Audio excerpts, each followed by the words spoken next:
Not long ago, Nick Reiner lived a life shaped by comfort, protection, and privilege. He existed in a world where doors were always open, problems were softened before they became real, and consequences rarely arrived in full. It was a life carefully padded from collapse, where failure never truly meant falling, and responsibility could always be deferred. But that world did not fade slowly. It ended abruptly. Today, Nick Reiner exists in a place that could not be more different. A high-security detention facility in the heart of Los Angeles, built from concrete and steel, flooded with fluorescent light that never turns off. Here, time does not move forward in any meaningful way. It presses down, hour by hour, eroding routine, memory, and the sense of self. This is not simply a change of environment, it is a shock to existence itself. This is not just the story of a man accused of killing his parents. It is a study of what happens when someone who has never learned how to survive is stripped of everything at once: freedom, identity, protection, and meaning. Inside these walls, violence is not always the greatest threat. Indifference is. A system where screams dissolve into background noise, where suffering is documented as a behavioral issue, and where being constantly watched does not mean being understood. Every movement is monitored, yet no one is truly present. For someone like Nick, shaped by years of absolute shelter, this transition is not merely punishment, it is psychological freefall. There is no gradual adjustment, no space to adapt, no soft landing, only shock, followed by disorientation. As days blur into nights and memory begins to collide with reality, the question shifts. It is no longer about guilt or innocence, it becomes a question of endurance. How long can a mind hold together when everything familiar has vanished? What happens when the past becomes the only place that still feels real, even as it turns against you? This is not a story of redemption, and it is not a story of forgiveness. It is an examination of collapse, personal, systemic, and irreversible, a slow unraveling that begins long before any verdict is delivered. Before the court decides Nick Reiner's fate, another sentence is already unfolding, measured not in years or decades, but in silence, isolation, and the steady erosion of a human mind. And the most unsettling question remains unanswered. What if the punishment has already begun?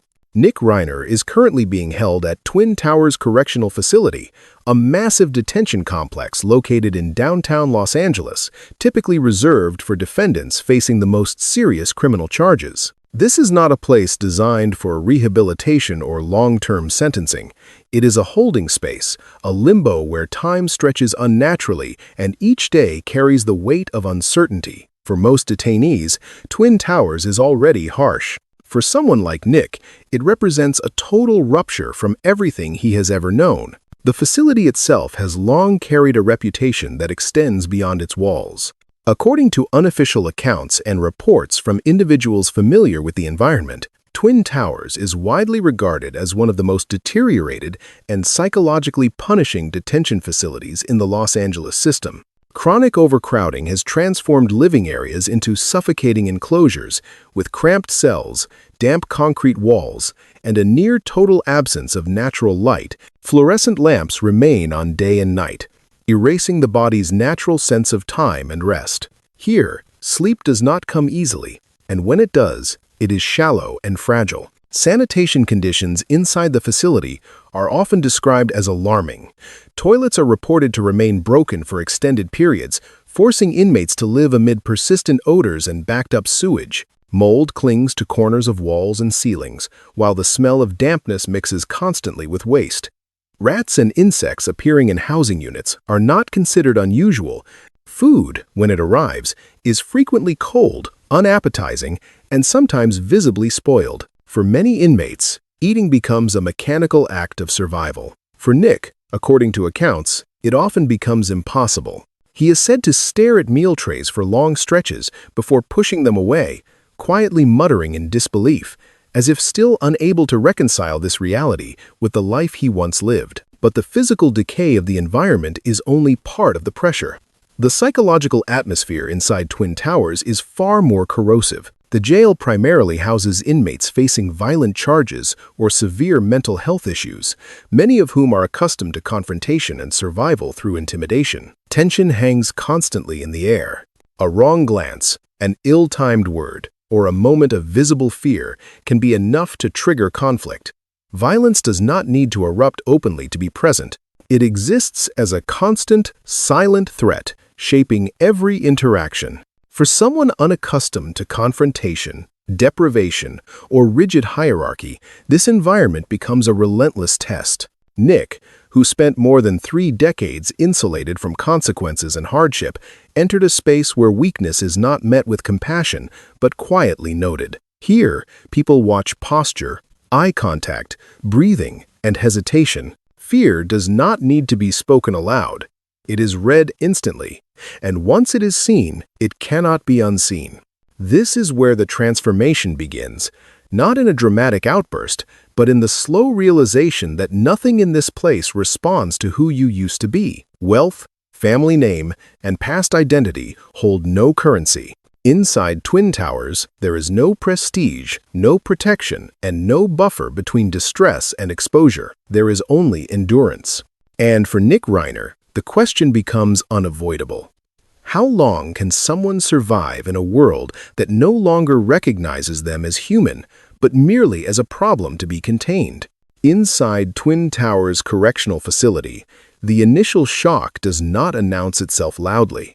It arrives quietly through the erosion of routine and the collapse of expectation. For Nick Reiner, the first days in custody are not marked by resistance or defiance, but by withdrawal. He is said to avoid eye contact, minimize movement, and retreat inward, as if still waiting for someone to intervene and explain that a mistake has been made. This is the reflex of a man who has spent a lifetime believing that crisis is temporary and that someone else will eventually step in to manage the damage. Sleep becomes fragmented almost immediately. The fluorescent lights never fully dim, and the constant noise of metal doors, distant shouting, and sudden commotion strips away any sense of rest. For Nick, nights stretch endlessly, dissolving into a haze of exhaustion and heightened anxiety. Panic episodes begin to surface. Not always dramatic, but persistent, a tightening of the chest, shallow breathing, sudden alertness at every sound.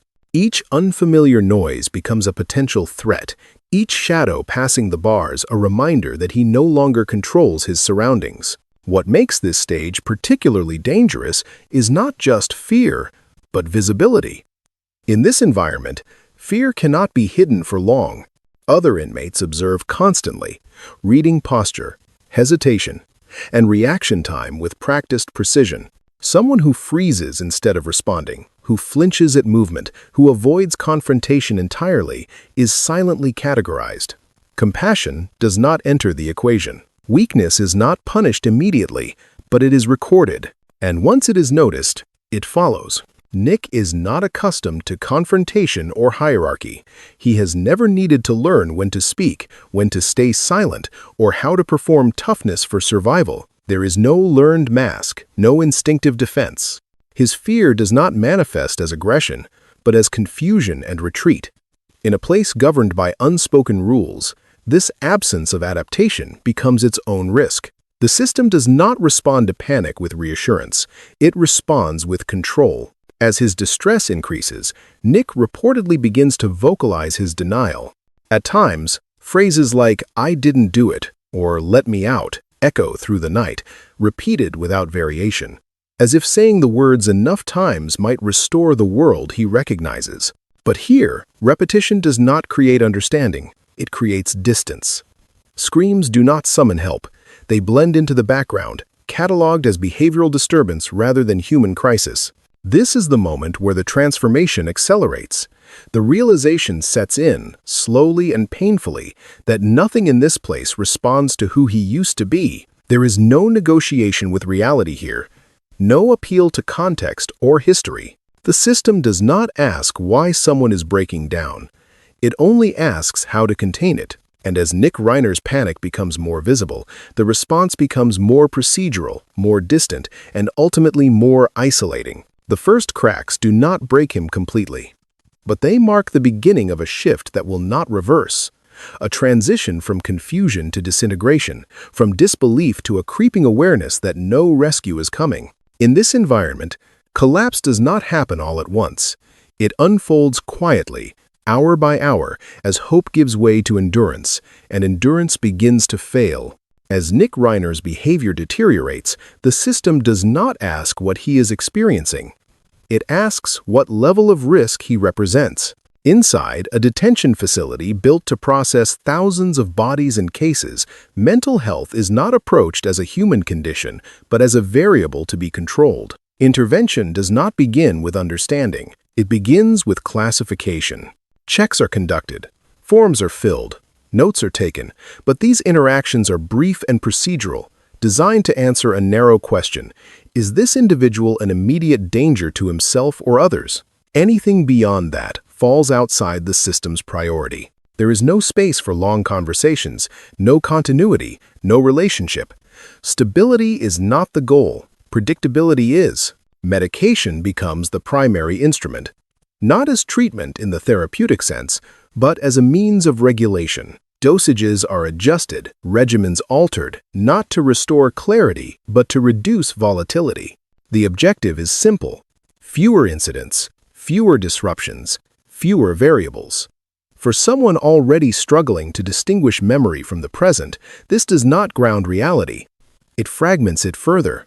At this point, Nick's behavior undergoes a critical transformation in the eyes of the system. What once might have been interpreted as panic or fear is no longer seen as a response to trauma. It is redefined as a behavioral issue. His voice no longer functions as communication. It becomes noise, noise to be logged, monitored, and suppressed. Once this shift occurs, emotional meaning disappears from the equation. Human reactions are converted into data points. Distress becomes documentation. Suffering becomes a line item. The system does not respond with cruelty. It responds with indifference disguised as procedure. And that indifference is what accelerates collapse. For someone whose entire life had been shaped by constant intervention, guidance, and rescue, this moment is devastating. The expectation that someone will step in does not end suddenly. It erodes slowly, replaced by the realization that distress no longer brings care. It brings restraint. The louder the breakdown, the colder the response. This is how isolation deepens without anyone ordering it. Conversations shrink into commands. Presence becomes conditional. Outside of crisis thresholds, there is silence. The system does not intend to break Nick Reiner, but it is not designed to stop it either. And in that gap between intention and consequence, deterioration becomes inevitable. Nick has not been sentenced yet, but the effects of confinement are already reshaping him, not through punishment, but through a structure that treats human collapse as a management problem. Here, care is not denied, it is redefined, and once a person is reduced to a case, the unraveling no longer requires force. It requires time. To understand why Nick Reiner falls apart so quickly once he is locked up, you have to look at how his life actually worked before any of this happened. For more than 30 years, Nick lived in a world where problems rarely reached their natural ending. When things went wrong, someone stepped in. When he failed, the damage was softened. When he struggled, the solution was money, treatment, time, or another chance. Life never truly cornered him. Nick grew up in comfort. He did not worry about rent, food, or where he would sleep.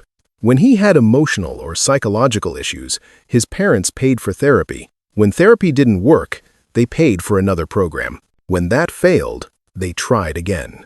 If he disappeared for a while, he was allowed to come back. If he relapsed, it was treated as something to manage, not something to end relationships over. The house was always there.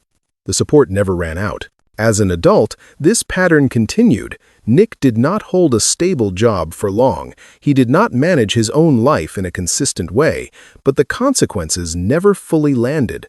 Monthly expenses were covered. Living arrangements were handled. Problems were discussed privately and quietly. There was no moment where the door closed and stayed closed. No moment where failure became final. This shaped how Nick reacted to crisis. When something went wrong, his instinct was not to adapt or endure. It was to wait. To assume someone would intervene. to believe that if things got bad enough, help would arrive and reset the situation. That belief worked for decades because it was usually true. But jail does not work that way. Inside custody, no one asks about your history. No one adjusts the rules to fit your background. There is no private rescue, no phone call that fixes the problem, no family stepping in behind the scenes. The system responds the same way to everyone, with rules, schedules, and distance. For Nick, this is not just uncomfortable, it is disorienting. He enters confinement still carrying the habits of a life where mistakes were absorbed by others. But here, nothing is absorbed. Every reaction is visible. Every breakdown stays where it happens. There is no cushion, no reset. The skills he relied on waiting, withdrawing, hoping someone will intervene do not work in this environment. This is why his deterioration is so fast. Not because he is weaker than others, but because he was never forced to learn how to function without backup. People who grow up in unstable or harsh conditions often learn early how to sit with discomfort. Nick never had to. When that safety net disappears all at once, the fall is immediate and brutal. This background does not excuse what he later did. It does not soften responsibility. It simply explains why, when placed inside a system that offers no patience and no adjustment, Nick Reiner begins to unravel almost immediately. The jail does not change him into something new. It strips away the protection that had been holding everything together. Everything stops the moment Nick Reiner kills his parents. From that point on, there is no confusion about how serious the situation is and no space left for interpretation. Whatever problems existed before, whatever excuses or explanations people once used, they no longer matter. A line has been crossed that cannot be erased or softened. Once the crime is discovered, Nick's entire position in the world changes instantly. He is no longer someone people talk about in private with concern or sympathy. He is no longer a son who needs help. He becomes a suspect accused of killing the two people who spent decades protecting him. That single fact follows him everywhere, into every room, every document, every conversation. The transition is brutal in its speed. One day, Nick is still living inside a family structure that absorbs his failures. The next, he is handcuffed, searched, and placed inside a holding cell. His clothes are taken, his belongings are logged. His name is reduced to paperwork. There is no discussion about feelings, no time to process what has happened. The system moves forward whether he is ready or not. Inside custody, Nick no longer exists as a complicated person with a long history. He exists as a charge, 2 counts of first-degree murder. Every interaction now begins and ends with that reality. Officers do not ask how he feels. Other inmates do not care about his background. His past life does not follow him in any useful way. What makes this moment so devastating for Nick is how completely the old patterns fail. There is no one to call who can make this go away. No lawyer can undo what has already happened. No family member can step in quietly and contain the damage. For the first time in his life, the consequences are not delayed, negotiated, or softened. They are immediate and unavoidable. This is not just the start of a legal case. It is the end of every safety net Nick has ever relied on. The world he knew where mistakes could be managed and crises could be absorbed no longer exists. In its place is a rigid system that does not care who he was before, only what he is accused of now. From this point forward, Nick is not moving toward recovery or resolution. He is moving into survival mode, whether he understands it or not. The crime does not just put him in jail, it locks him into a reality where every future option is worse than the last, and where time itself becomes part of the punishment. There is no turning back from this moment. Everything that follows his mental decline, his isolation, the fear, the confusion starts here. Not with the sentence, not with the trial, but with the instant when the protection ended for good. As the days in custody continue, Nick Reiner's deterioration stops being subtle. It no longer appears only as anxiety or withdrawal. It begins to show itself through actions that are visible, unsettling, and difficult to ignore. According to accounts, there are moments when Nick suddenly slams his hands against the steel door of his cell. These outbursts do not resemble deliberate acts of protest. They look more like reflexes, uncontrolled releases of pressure that have nowhere else to go. When officers tell him to calm down, the shift is immediate and disturbing. Nick goes silent. He stands still or sits down without resistance. But only minutes later, he may begin to laugh softly, without any clear reason. The change happens so fast that even people familiar with detention environments reportedly find it unsettling. There is no gradual transition, no emotional logic that can be followed. One state simply cuts into another. More troubling are the moments when Nick begins speaking to no one at all. He is said to sit pressed against the wall of his cell, staring at a fixed point in the empty space in front of him. His voice drops to a whisper. The sentences are short, fragmented, often incomplete. At times, he murmurs words meant for his mother. "Mom, don't worry, I'm at home." Those who claim to have heard it say, his voice grows quieter as he speaks, as if he is trying to comfort himself rather than communicate with anyone else. According to someone familiar with the situation, Nick also experiences episodes of severe identity confusion. During these moments, he refers to himself by his father's or mother's name. His voice changes, his posture changes. At times, he speaks slowly and deeply, like a middle-aged man. At other times, his voice becomes high and shaky, resembling that of a frightened child. "Dad is here," he whispers. "Everything is okay now," he adds, even though there is no one in the cell with him. These episodes do not happen constantly. There are short periods when Nick appears lucid. During those moments, he can answer questions. He seems to understand where he is and what is happening around him, but that stability is fragile. A single trigger, a metal door slamming shut, footsteps echoing down the corridor, raised voices nearby is often enough to pull him out of that state. When it happens, the shift is immediate. He slips back into the same confusion, as if the brief moment of clarity never existed. Detention staff have reportedly attempted to intervene. They instruct him to sit down, to breathe slowly, to speak clearly. Sometimes it works for a short while, but once the attention moves elsewhere, the cycle resumes. The same phrases, the same gestures, the same vacant focus on something only he seems to see. What alarms those who observe this is not just the behavior itself, but the repetition. The sense that Nick is no longer responding to the present moment, but replaying something from another time. He is not simply remembering the past. He appears to be reliving it. Fragments of safety, of family, of home intrude into the reality of the cell without warning. The walls, the bars, the noise do not fully register.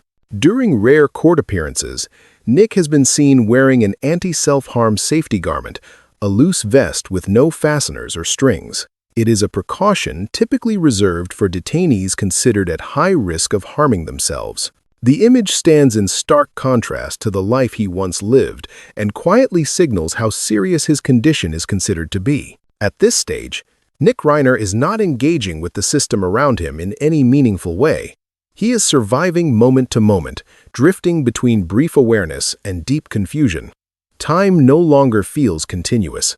It breaks apart into flashes, sounds, memories, sensations that collide without order. Whatever happens next, legally, one thing is already clear. Before any verdict is reached, his mind is already paying a price. Inside the jail, time no longer works the way Nick Reiner once understood it. Days are not marked by plans or routines he chose for himself, but by fixed events imposed from the outside. Meals arrive when they arrive. Medication is handed out at set hours. Lights turn on and off according to rules he does not control. Court dates are discussed, then postponed. Evaluations are scheduled, then delayed. Nothing moves forward in a straight line. Nick does not count days the way people on the outside do. There are no clear markers. Morning and night feel almost the same under constant artificial light. Sleep comes in short stretches, broken by noise and sudden movement. When he wakes up, it is often unclear how much time has passed. Minutes stretch into hours. Hours collapse into something that feels like a single, endless block. Most of his time is spent waiting, waiting to be called, waiting to be checked, waiting to be moved, waiting for answers that never fully arrive. He waits for psychiatric evaluations, for legal decisions, for someone to explain what will happen next. But explanations are brief and technical. They do not offer reassurance. They do not provide a sense of direction.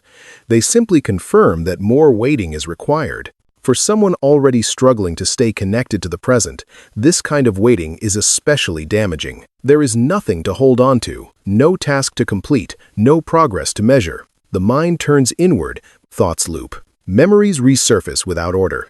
Small sounds, the rattle of keys, the echo of footsteps, the closing of metal doors take on outsized importance because there is so little else to focus on. In this environment, even hope becomes unstable. At times, Nick appears to believe that the waiting itself means something will change, that a decision will come and reset everything. At other moments, the opposite takes hold. The waiting feels endless, as if this narrow space is all that remains of the future.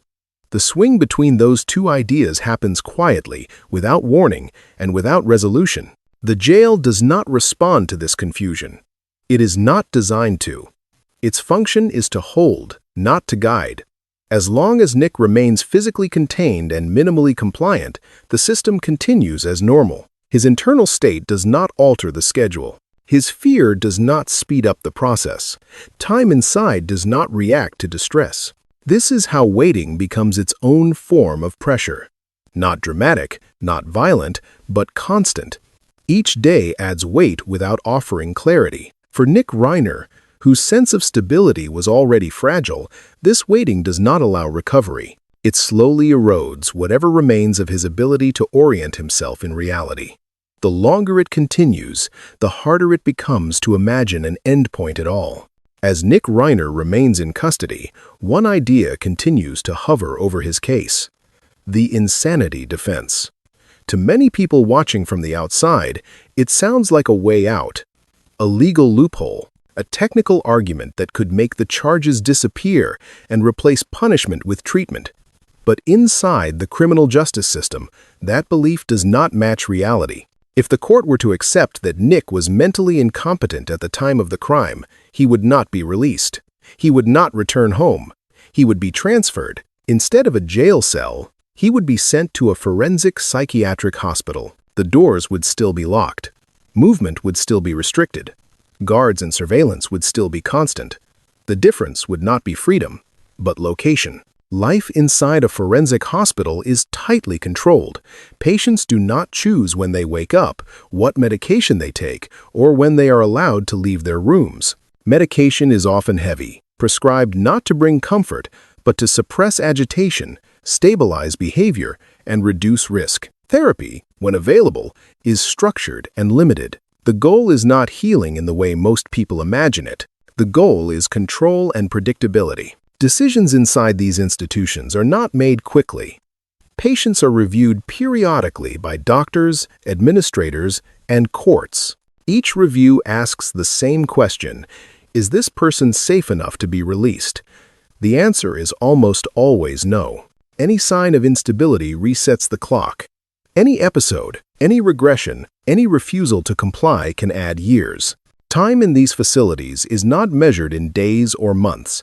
It is measured in decades. People often point to rare cases where defendants are declared recovered and eventually released, but they forget a crucial detail. Those cases usually involve 20 to 30 years spent inside closed treatment institutions. There is no scenario in which someone simply stabilizes for a short period and then returns to a normal life. If Nick chooses this path, he is effectively locking himself into an environment where identity, willpower, and even the sense of time slowly erode. He would no longer be defined as a defendant, but as a patient. Decisions would be made about him, not with him. Each year would blur into the next, marked only by medication changes and evaluation dates that rarely lead anywhere. But there is another possibility, and it is no less final. If Nick Reiner is convicted of 2 counts of first-degree murder, his existence would enter a completely different state, one no longer defined by waiting, one with no mechanism for reversal. Prison would no longer be a temporary holding space before trial. It would become a permanent environment where each day stacks onto the next as a form of punishment. After sentencing, Nick would likely be transferred into the California state prison system, designed to house inmates serving long-term or life sentences. This is not a place built around evaluation or uncertainty. It is built around permanence. Once inside, time does not lead toward a decision. It stretches outward, indefinitely. At this point, Nick is no longer choosing between freedom and confinement. He is choosing between different versions of confinement, different buildings, different routines, the same loss of control. Whether through psychiatric commitment or life imprisonment, there is no clean exit from what lies ahead. The labels change, the walls change, but the confinement remains. If Nick Reiner is sentenced to life in prison, the next move is almost automatic. He is transferred from county custody into the California state prison system. This is no longer a place of evaluation or uncertainty. It is a system built to hold people for decades, sometimes until death. The rules change, the atmosphere changes, and the consequences become permanent. State prisons operate on rigid routines. Cells are smaller, lock-in periods are longer. Movement is limited and closely supervised. Every day follows the same structure. Count meals, count again. Yard time if allowed, count again. The repetition is deliberate. It wears people down.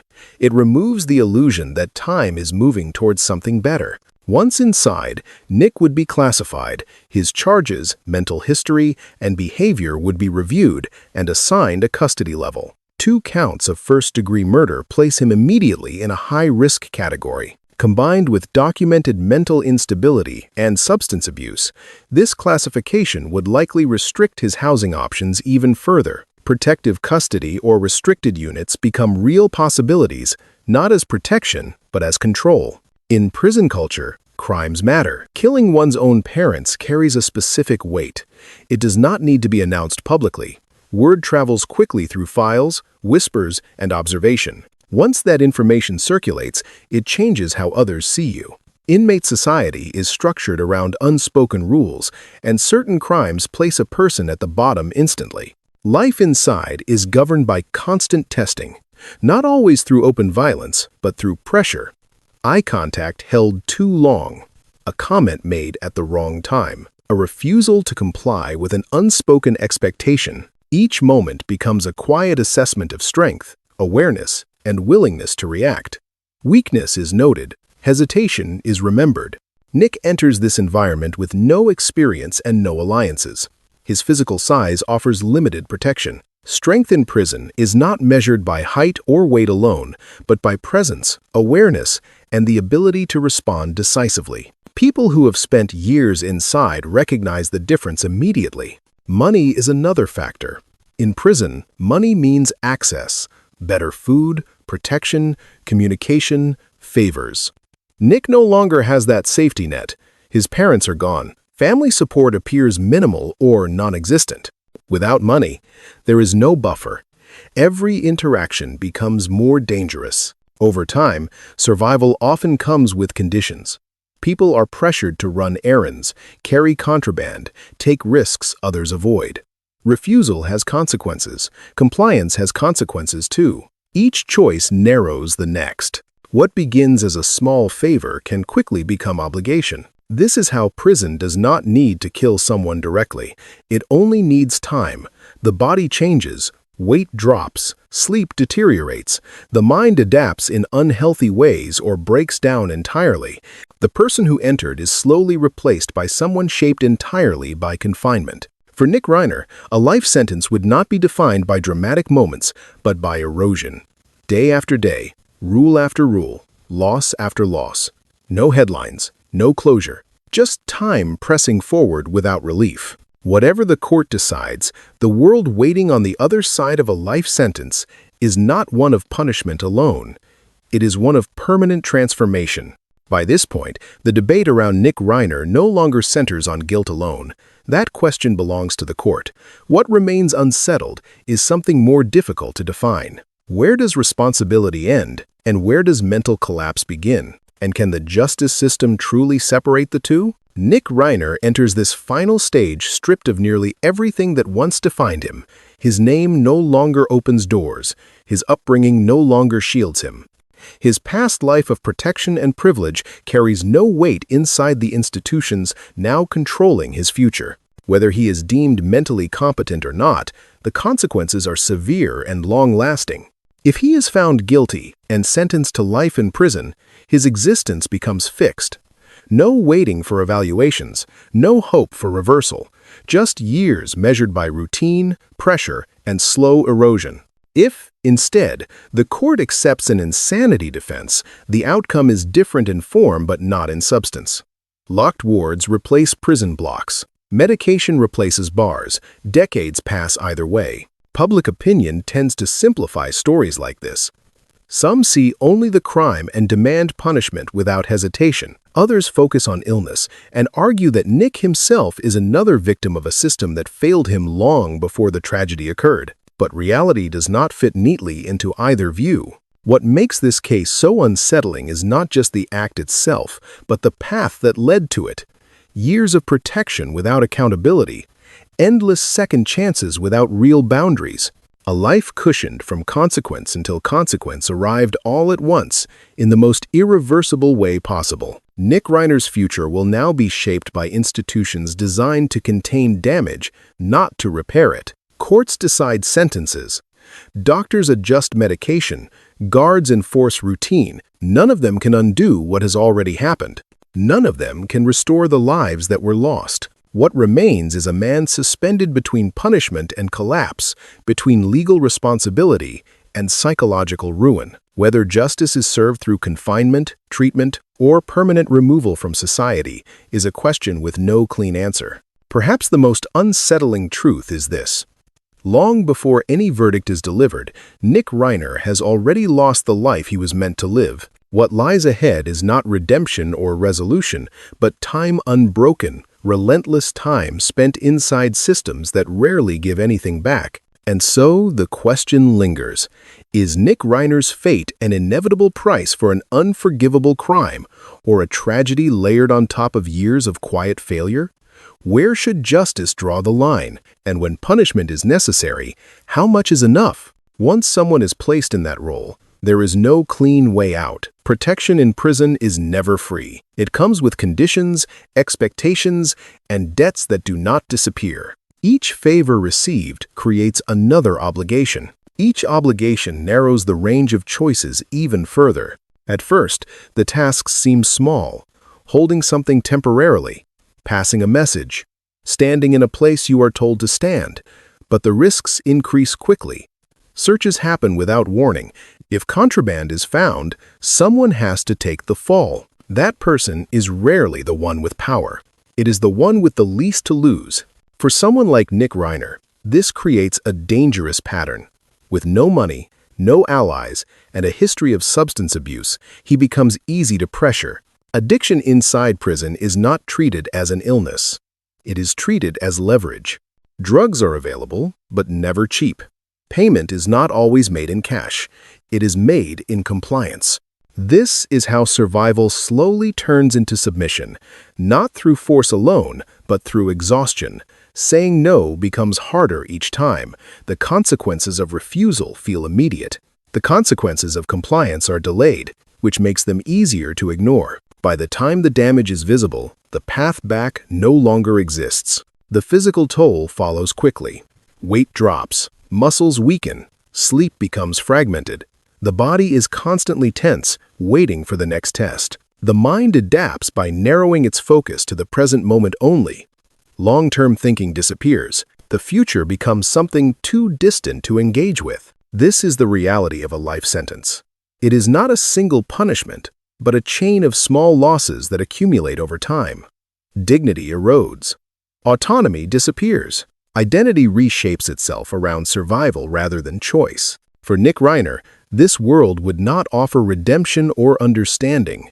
It would offer structure, pressure, and consequence. Whatever happens legally, the version of life that once existed for him does not survive contact with this environment. What remains is endurance, measured not in hope, but in time.